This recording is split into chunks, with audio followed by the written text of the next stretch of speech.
Hello दोस्तों।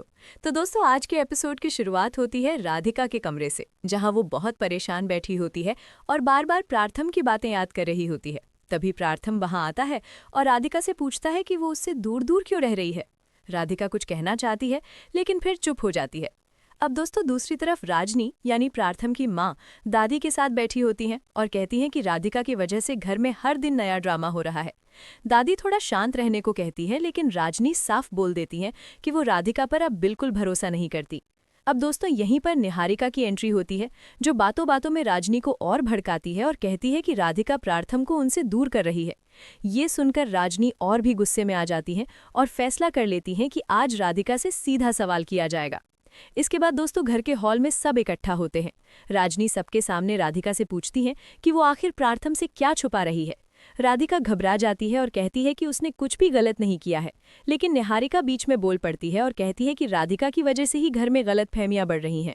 अब दोस्तों तभी प्रार्थम सबके सामने राधिका का हाथ पकड़कर कह देता है कि वो राधिका पर पूरा भरोसा करता है और अगर किसी को कुछ कहना है तो उससे कहे। ये सुनकर राजनी को बहुत बुरा लगता है और वो कहती है कि प्रार्थम अब पूरी तरह राधिका के असर में आ गया है। राधिका ये सब सुनकर टूट जाती है और कहती है कि वो कभी नहीं चाहती थी कि प्रार्थम अपने परिवार से दूर हो। वो कहती है कि अगर उसकी वजह से सब दुखी हैं तो वो खुद ही इस घर से चली जाएगी। ये सुनते ही प्रार्थम चौंक जाता है और राधिका को रोक लेता है। अब दोस्तों यहीं पर बड़ा ट्विस्ट तब आता है जब प्रार्थम के पापा बोलते हैं कि बिना सच्चाई जाने किसी को दोषी ठहराना सही नहीं है और पहले सबको शांत होकर बात करनी चाहिए। दादी भी राधिका के पक्ष में खड़ी होती हैं और कहती हैं कि राधिका ने अब तक घर के लिए ही सब किया है। लेकिन दोस्तों आखिरी सीन में हम देखते हैं कि निहारिका अपने कमरे में जाकर फोन पर किसी से कहती है कि अभी तो सिर्फ शुरुआत है, असली खेल तो अब शुरू होगा और वो राधिका को घर से बाहर निकालकर ही दम लेगी। और दूसरी तरफ राधिका प्रार्थम से कहती है कि चाहे कुछ भी हो जाए वो सच सामने लाकर रहेगी और अब वो किसी की चाल से डरने वाली नहीं है।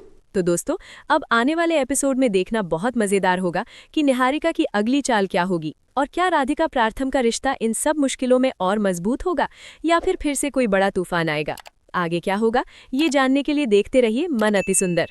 दोस्तों अगर आप चाहते हो कि हर सीरियल का अपडेट आपको सबसे पहले मिले तो वीडियो को लाइक करो, चैनल को सब्सक्राइब करो और कमेंट करके अपनी राय जरूर बताओ, क्योंकि हम रोज आपके लिए फ्रेश